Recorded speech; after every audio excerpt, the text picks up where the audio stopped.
So hey guys, today we're going to take a look at the radiator on the 2009 Subaru Tribeca. In the last video we did a pressure test and we did find the leak to be in the radiator. So today we're going to take a little time to show the radiator replacement. We're going to start off by taking the radiator access cover off as we remove these snaps, and we're also going to take the intake air duct off. So that just takes those plastic snaps.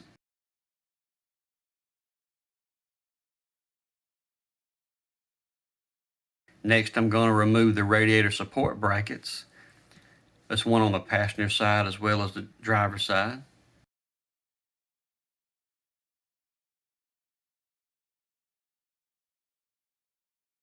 So next, we're going to drain the radiator, and I still have my fill cap on, so it'll be a little bit of vacuum in it so it don't just free flow. At least it won't get everywhere. I've already taken my engine splash shield off, as you can see here in the video in the bottom right hand corner. Now once I get my second drain pan close by, then I can open up and let it flow out, because I think this one holds about 8 quarts, so some still in the engine of course. I'm going to start taking my hose loose.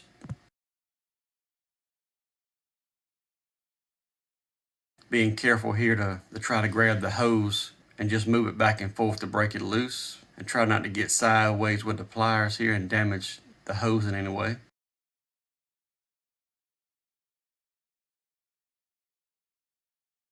This is a 10 millimeter here. So we take loose this hose and fill spout.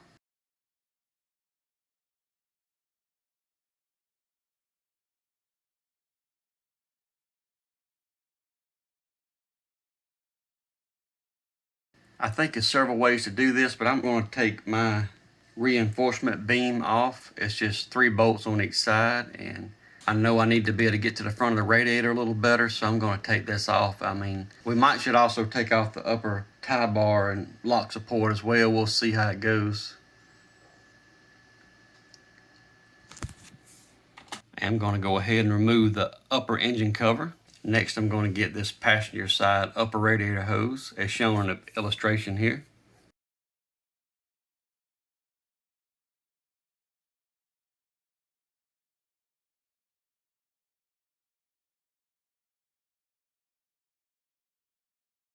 Then the one right below it. Both of these hoses are fairly easy to get to. Next, I'm going to remove the coolant overflow tank. It's 10 millimeter as well. We've already taken the hose loose from the fill spout.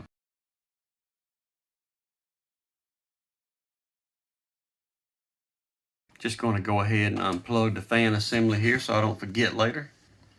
And there is a clip with like a wire tie holding this wire harness onto the fan assembly, which we're going to leave the fan assembly on the radiator when we pull it, but we do want the wire to stay, so we do have to pull that clip loose, or you can cut it. Just be careful not to damage your wires in any way.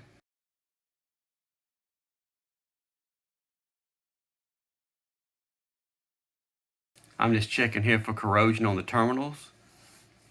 And I'm also going to move this access panel. I don't have one on the driver's side, but the passenger side does have an access panel, so we can get to the bottom here. And as you'll see, there's 4 bolts on the front. On that bracket there, you can see that bracket. And I'll try to get a better shot here. There you go, the bolt all the way to the left there. You can see the one all the way to the right on the driver's side, and of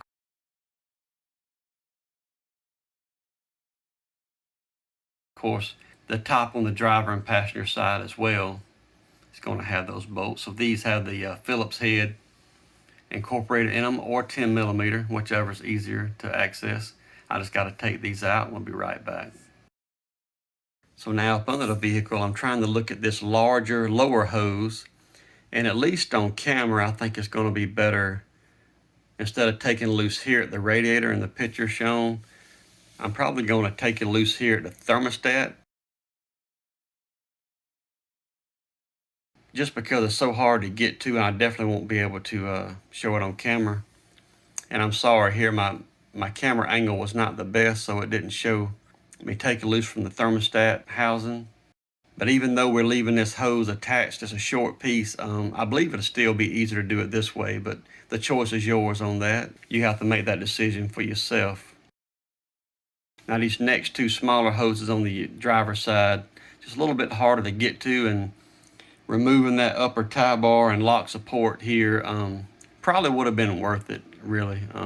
I thought I could get everything pretty easy, but if I had it to do again, I would probably go ahead and take the time to remove that support there.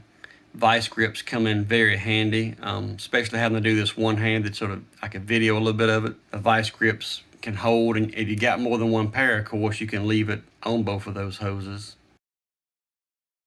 And one thing I did not expect, as I was getting ready to pull the radiator out, I have two tie wraps connected to the radiator, and it goes to the outside temperature sensor. And for some reason, Subaru decided to attach this to the radiator. So it was a little bit tough to get to, but after that, just a little bit of finagling, I was able to pull it up. Even with the lower radiator hose still attached, it pulled up pretty easy.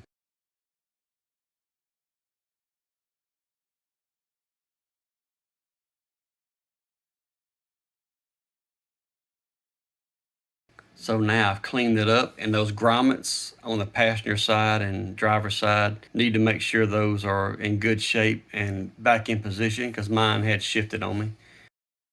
So now we're going to remove the fan assembly. We're going to check it out. It's just held on there with 4 bolts.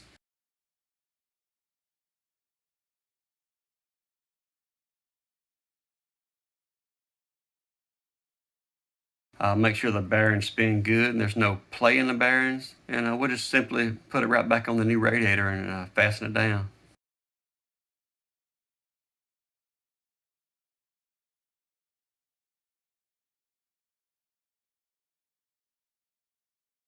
I just have to take my lower radiator hose off now, which is a little easier to get to, and put it on the new radiator. As I'm cleaning it up here and get to looking, I do see that there's a mark on there I'm a little concerned about where I let my pliers slip. So that's one reason you don't want your pliers to slip on you, the side of your jaws, to catch that hose. They're 10 years old. It don't take much to damage them. So I did have to get a new hose. I just felt better about it. And O'Reilly's come through for me on this one. Nobody in town had it in stock, Napa, AutoZone, but O'Reilly's did have one at the hub and had it within an hour or so. So that was a big help for the day there.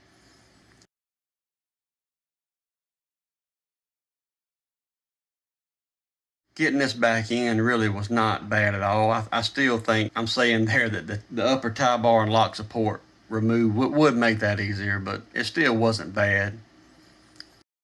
Just going to hook our fan assembly back up. Going to put on our smaller hoses and get the clamps back on them. Going to show here the hose and radiator cap assembly back on.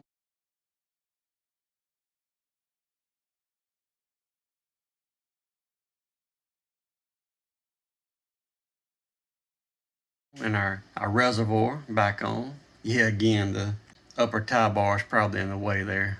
We're still able to do it.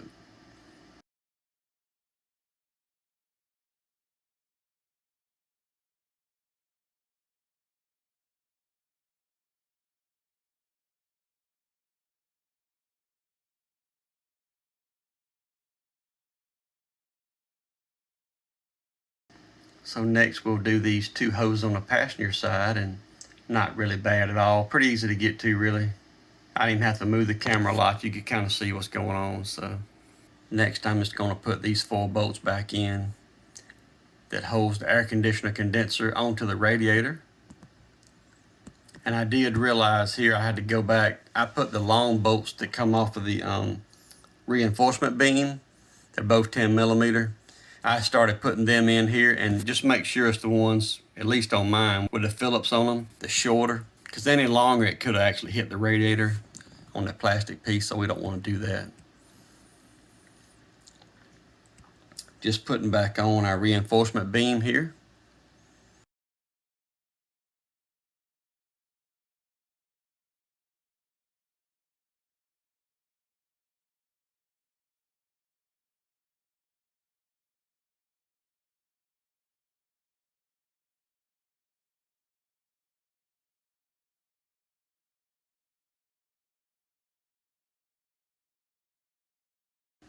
reinstall our radiator support brackets.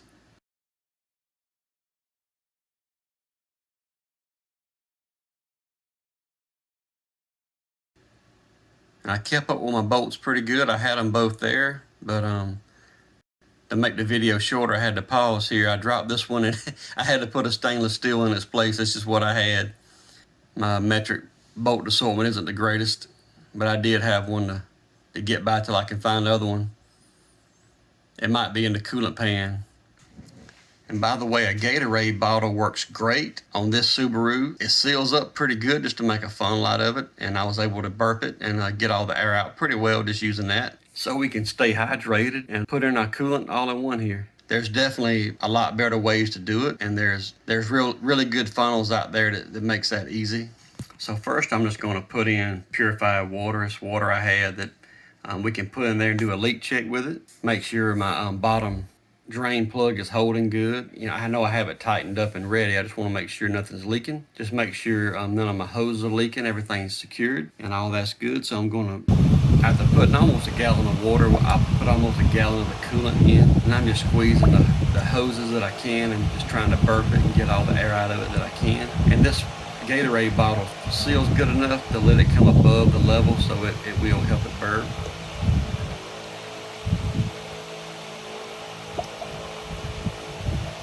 Yeah, you can see it going down there and burping. So this is the regular antifreeze you mix with water. I also have some of the 50-50 premix where, you know, you can just add it if it's a little low on you, or of course I'm just going to put this in my overflow tank. Any topping off I need to do, I'll do with the 50-50.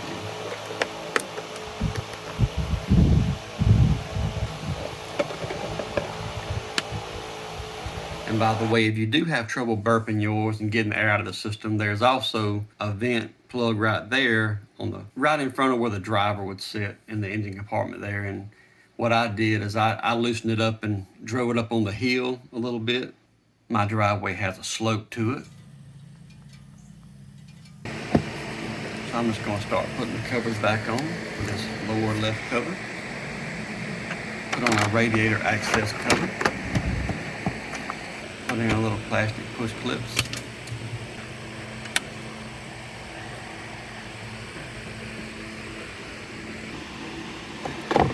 Put our intake air duct back in place, and I actually have to get some more clips. Need to put one right here. I don't have a bunch of them, so just put our engine cover back on. Slides it in the back first and then down on this bracket. Just make sure it's not touching right here close to the air conditioner pulley. Let's fire it up.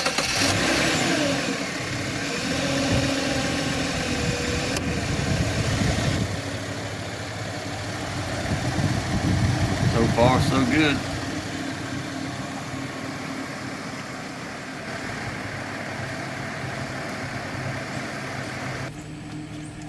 Whew. Finished right before the rain came. Temperature is coming up. Take it for a ride. We'll see how it does. Well, after taking it for a drive and letting it sit here for quite a while, the temperature is holding steady here. That's where the Subarus run, and about the middle where the little fine marks are. Normal operating temperature. I hope you found this video helpful today. Replacing this 2009 Subaru Tribeca Radiator. There's more than one way to do it, so I just shared the way I chose to do it. We could definitely take a different bracket out across the front and do things a little differently. Try to share things hard to get to, but hope you found it helpful. If you did, please like, share, subscribe. Thanks for watching, and God bless. So I'm also going to try to have a video later on looking into why that radiator failed. I believe it's because of where the aluminum compresses onto that plastic for a seal, and I just want to look at that a little bit. Maybe it'll make an interesting video, so we'll see how that goes as well. So if you think you'll find that interesting, please stay tuned for that, and hopefully in the near future that'll be available.